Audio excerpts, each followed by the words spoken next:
For more now on the implications of these tariffs, I want to bring in Selena Wang and chief economist at Numerator, Leo Feeler. Thank you so much for being with us, guys. Selena, let's start with you.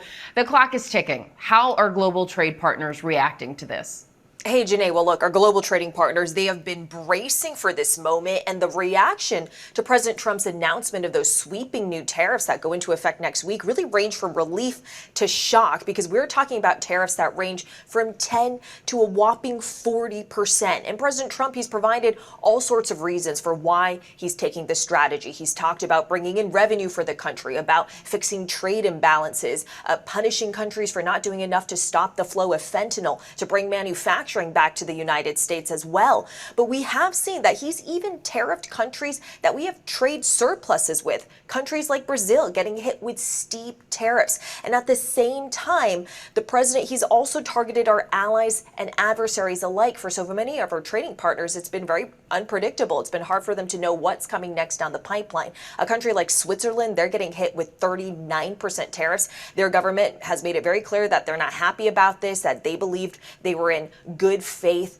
positive, constructive talks with the United States. So they're still hoping to bring that tariff rate down. Not to mention, we are still in talks, Janae, with countries like Mexico and China, while steep tariffs remain on them as those talks are ongoing. So still a lot of uncertainty. And that's the impact so far with global trade partners. But Leo, I want to bring you in to talk about the impact on U.S. consumers and how high prices could increase on imported goods. Yeah, so with these tariff rates, we really should expect prices to increase anywhere from around 15 to around 40% on some of these imports. And it really will affect a wide swath of products that we tend to buy. I'll give you just a simple example. That soda that you drink comes in an aluminum can. That aluminum gets tariffed, which means even if the soda itself is produced in the United States, the inputs, something like aluminum, might come from abroad, and that's going to end up raising consumer prices. The expectation is that consumer prices, given the current tariff rates that have been announced, will mean that the average consumer in the US is going to pay about $5,000 more per year once tariffs are fully in effect. About $5,000 more for the average U.S. consumer, and so many families will be struggling to make that happen. Leo, you also say that you're concerned over how tracking inflation may get harder after the firing of the head of the Bureau of Labor Statistics. Explain that to us, because this has made a lot of news. Exactly. So the Bureau of Labor Statistics collects data both on employment, what's happening in the labor market, and what's happening to consumer prices. What are the prices that consumers are seeing at checkout when they're actually buying a particular product? Now, the big concern is that the Bureau of Labor Statistics serves as an early warning system, right? Are we starting to see consumer prices going up? And that allows policymakers to do something in advance of inflation becoming widespread, of us getting much higher price increases and much faster price increases. If the Bureau of Labor Statistics becomes politicized, something like this happened in Argentina in 2007. This is pretty routine in countries like Russia and China. If this starts happening in the US, we really won't know that inflation is spreading until it's really way too late and inflation has become entrenched. So I am very concerned that we're going to not only have higher inflation, but we're going to miss the opportunity to do something about it earlier. That is really interesting to hear you say that things like this happen regularly in places like China and Russia, and to see it now happening here in the US and the potential fallout from that. Leo Feller, thank you for being with us to break that all down. Selena Wang, thank you for your reporting as always. All right, Shalom. I want to give all the praise, honor, and glory to Yahweh Bahasham, Yahweh Shai Bahasham, Rakakwadash. Double honors to the apostles and elders of Great Millstone who taught me this truth. Shalom to the hopeful elect. I'm back with another quick lesson through the Holy Spirit, the Rakakwadash. All of America's economic woes are leading them to war. Okay? Straight to the point. Everything that's going on in this economy, as this economy crashes out, the only thing left is nuclear war. Okay?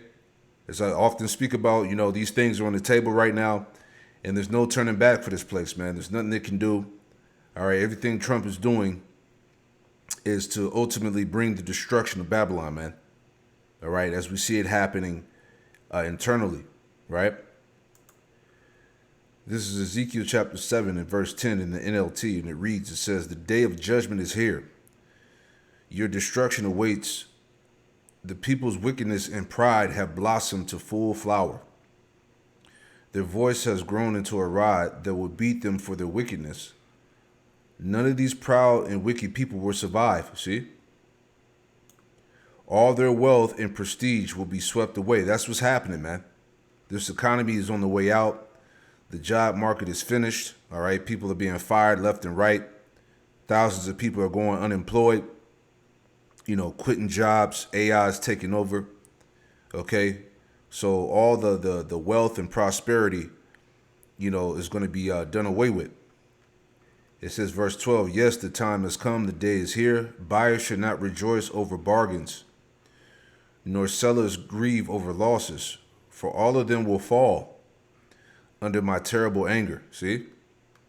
Verse 13, even if the merchants survive, they will never return to their business. For what the Most High has said applies to everyone. It will not be changed. Not one person whose life is twisted by sin will ever recover. All right? That's the state of this place. Well, there it is. One of the worst jobs reports that we have seen for the U.S. economy in a very, very, very long time. I just got fired without warning. It only took me 874 applications to find a new job across 9 months. The job market's fantastic. So, with the recent jobs report coming out being absolutely abysmal, I thought we should take a look at the current job market. People getting fired, not getting hired, and all the other problems that come with this situation. We have a ton of stuff to go over today, along with comments from you guys from previous videos, and I don't want to waste any more time on the intro. Let's just jump into the jobs report. The jobs report was released this morning for the month of July, and the results were bad. I mean, it was worse than bad. It was terrible. Not only did the results come in below expectations, but the report says that they overcalculated the amount of jobs that were created in May and June by 258,000 jobs. Okay, so in the month of May, the US government reported that the labor market added 144,000 jobs, but in fact, it was only 19,000. They reported that in June, the labor market added 147,000 jobs, but in fact, it was only 14,000. Okay, now let's cover the jobs report for the month of July. So for the month of July, the US labor market added a net 73,000 jobs, and this came in well below expectations. It was ranging from 110,000 jobs to be added all the way up to 140,000. And I just want you to keep this in mind, that I expect, and probably so many other people, that this July figure, like the 73,000 jobs added, probably gonna be revised downward and heavily. It could even be negative. Because how many times have we heard this again and again? Jobs report comes in really strong. Oh, the economy's doing really well. And then, a couple months later, it gets revised down hundreds of thousands of jobs. And I guess we're all just supposed to ignore that and just see the initial statistic and believe that everything's okay. I mean, I've been hearing the same story since I basically started making videos on this channel. And now when the initial report comes out that there's only 73,000 jobs, whenever they do revise it down, it's probably going to look non-existent. So there are barely any jobs being created currently, all while tons of people are also getting fired. Good morning. Well, the verdict's in. I no longer have a job. I got a text message after 15 years of working for somebody loyally. Text message. No meeting, no phone call, just a cowardly text message telling me I don't work there anymore. What a guy. Sounds like a guy I should have quit on a long time ago, right? Imagine being able to build anything. Let's let that pass. Imagine working somewhere 15 years and all you get is a text message saying, we don't need your services anymore. I'll see you later. And I agree with the top comment from this clip. Everyone's replaceable. No such thing as loyalty anymore. Welcome to the club. Lost mine last week. Go to work tomorrow when he says he sent a text to you. Tell him you never got it and let him fire you in person. Because it definitely seems like they wanted absolutely no conflict. I mean, this is an even lower level compared to the Zoom call firings. And we have a comment from one of you guys as well. I'm a software developer with 25 plus years of experience. I've worked at NASA, Bank of America, and Wells Fargo, just to name a few. Haven't been able to find an IT job in 2.5 years. Man. This is Isaiah 19 and 15. Isaiah 19 and 15, neither shall there be any work for Egypt, which the head or tail, branch, or rush may do. All right. So these Babylonians are wounded, man. Okay. It's over, right? Isaiah 24, verse 7, it says, the new wine mourneth, the vine languisheth, all the merry-hearted do sigh. The mirth of tabrets ceaseth, the noise of them that rejoiceth endeth, the joy of the harp ceaseth. They should not drink wine with the strong.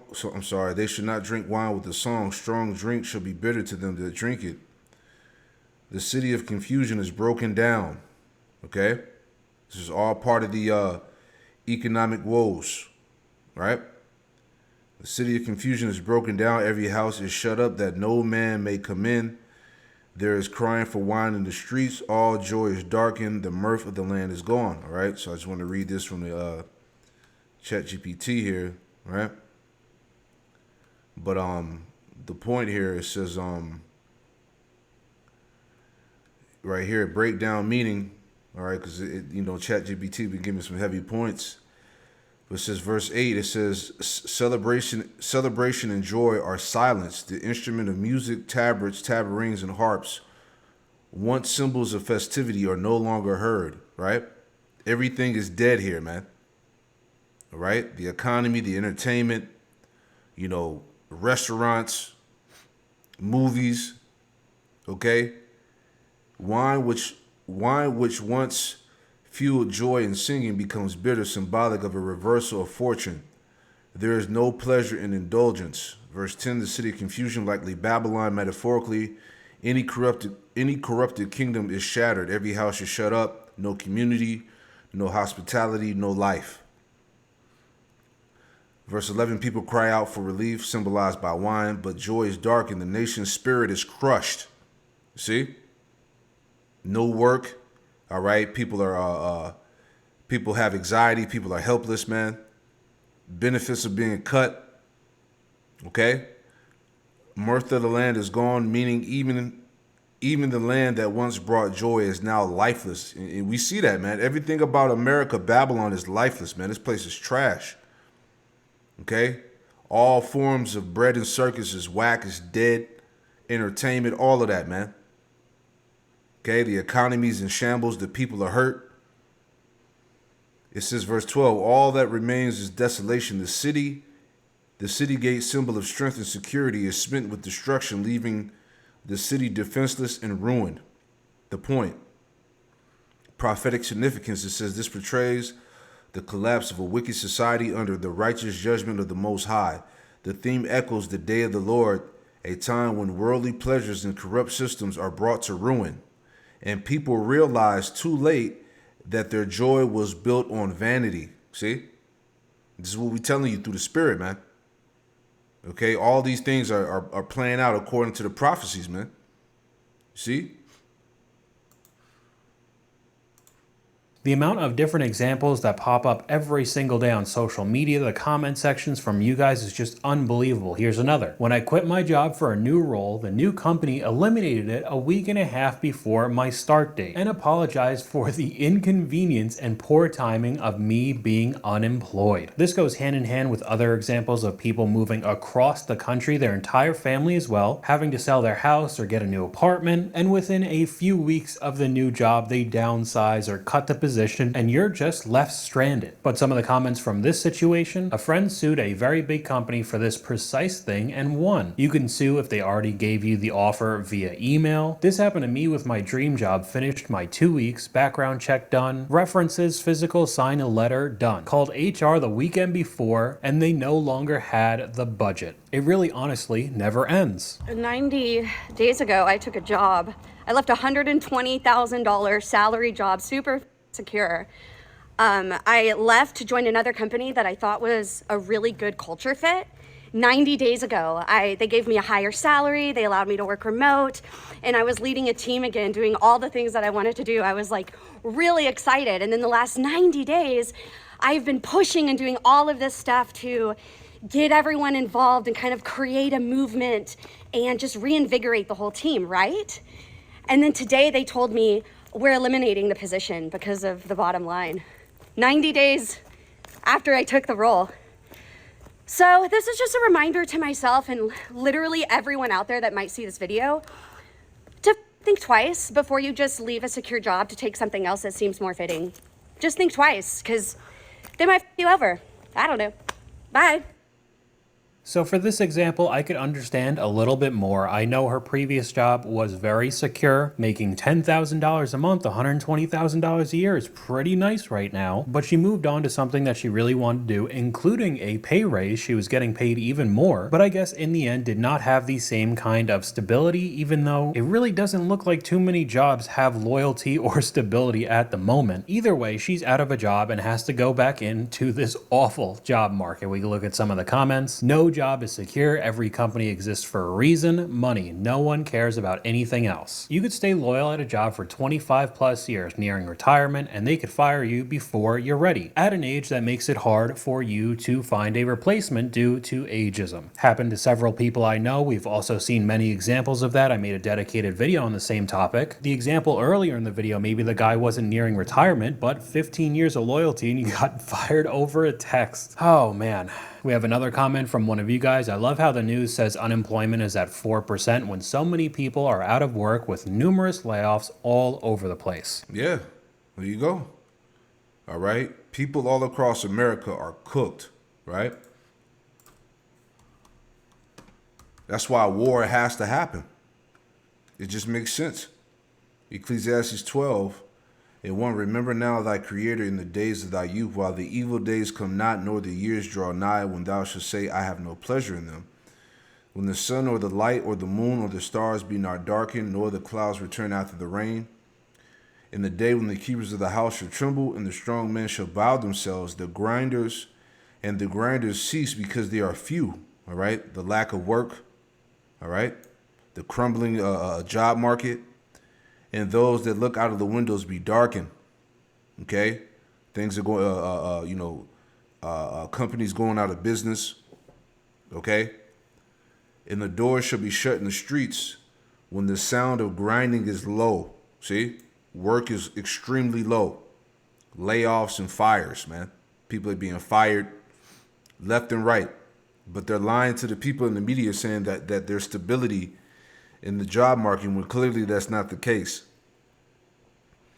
And he shall rise up at the voice of the bird, and all the daughters of music shall be brought low. All right, again, all right, it was a point in the chat GPT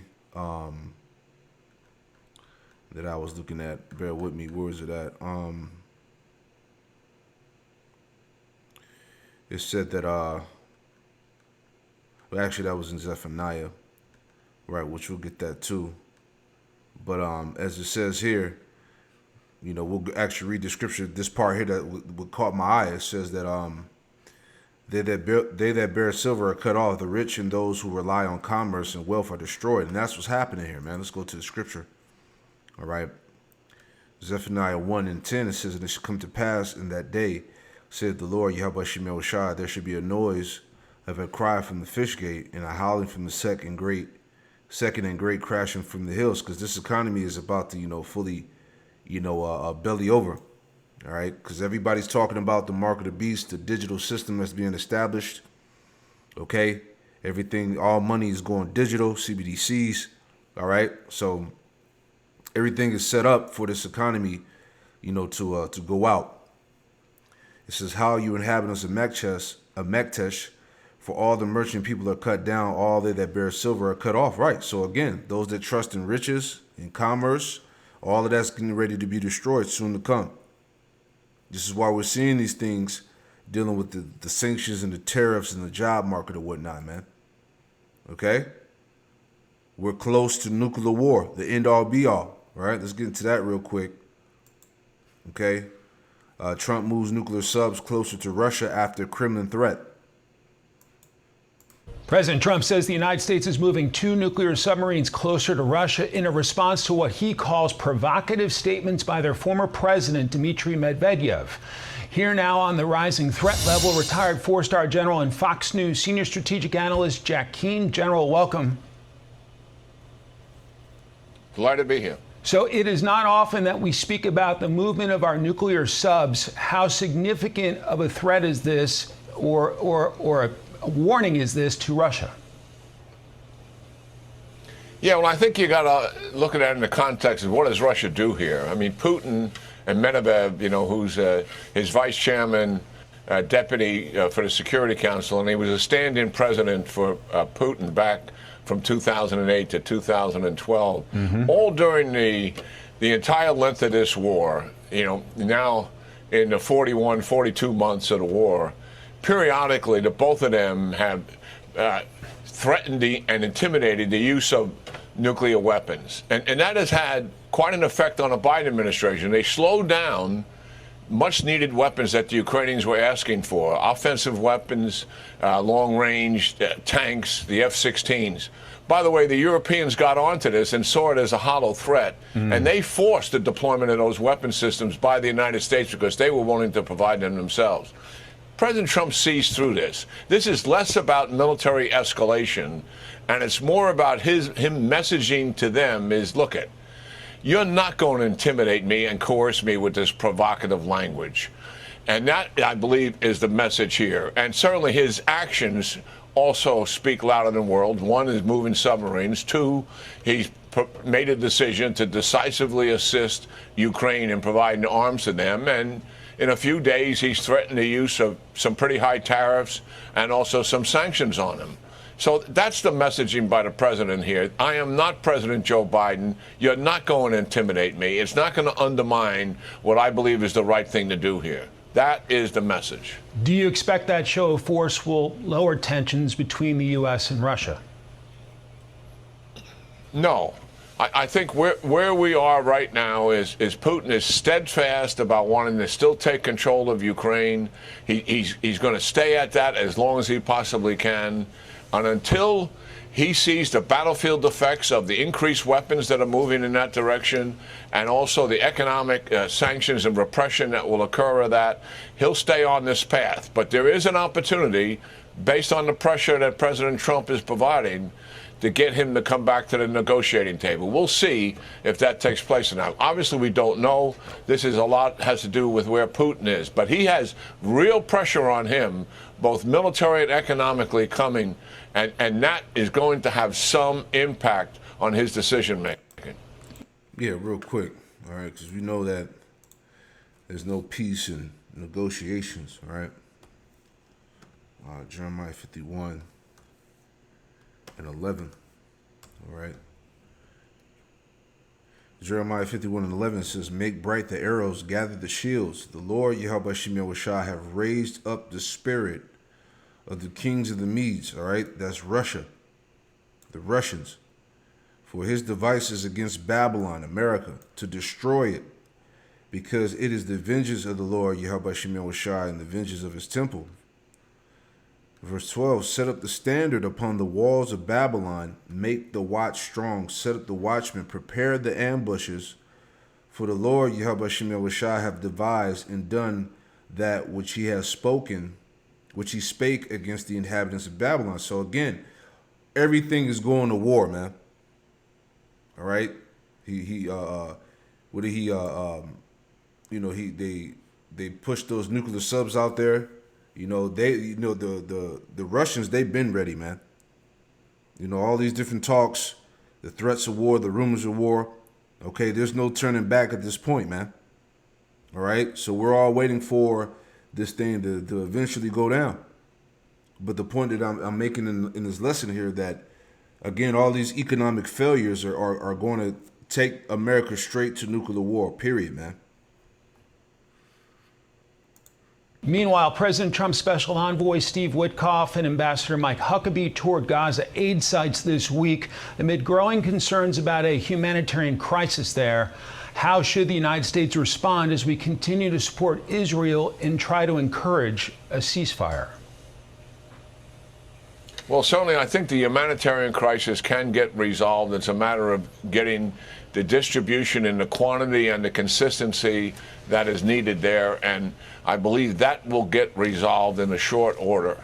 The real issue is the temporary ceasefire, 60 days hostage prisoner exchange, doesn't seem to hold. Hamas is resisting that for obvious reasons. They want to hold on to power. They want to use those hostages as leverage. and they know we're getting down to the end here. So it's much more difficult to negotiate with them. I think what is happening in the Prime Minister Netanyahu administration is to take a look at not just a temporary ceasefire, but let's look at the end of war strategy and see if we can work a deal with Hamas to do that. Offer them the leadership, freedom and exile, disarm, and do a complete exchange of alive and deceased hostages for X numbers of detainees and prisoners, and then move the troops away from Gaza itself to the periphery. That I believe is what is being discussed right now, and it's still going to be challenging, Mike. Let's face it here. Hamas took these casualties at the end of the day to guarantee their own survival. So that is clearly what is the elephant in the room here. But I do think going to the much larger strategy, end of war strategy, may be a better option. We'll see what comes of it. Fox News senior strategic analyst. Here we go, man. So, that's pretty much the point, man. Hey, nuclear war is right at the door. All right, this is what we're waiting on. All right, there's nothing left for America's economy. All right, the people are done. All right, the economy is done. The dollar is done. All right, and we're just waiting for this thing to crash. All right. Ezekiel 7, back in that chapter. All right. Ezekiel 7 and in 19 it says, "They shall cast their silver in the streets, and their gold shall be removed." All right, that's the money. And their silver and their gold shall not be able to deliver them in the day of the wrath of the Lord Yahweh Shemel Shai. They shall not satisfy their souls, neither fill their bowels, because it is the stumbling block of their iniquity. All right.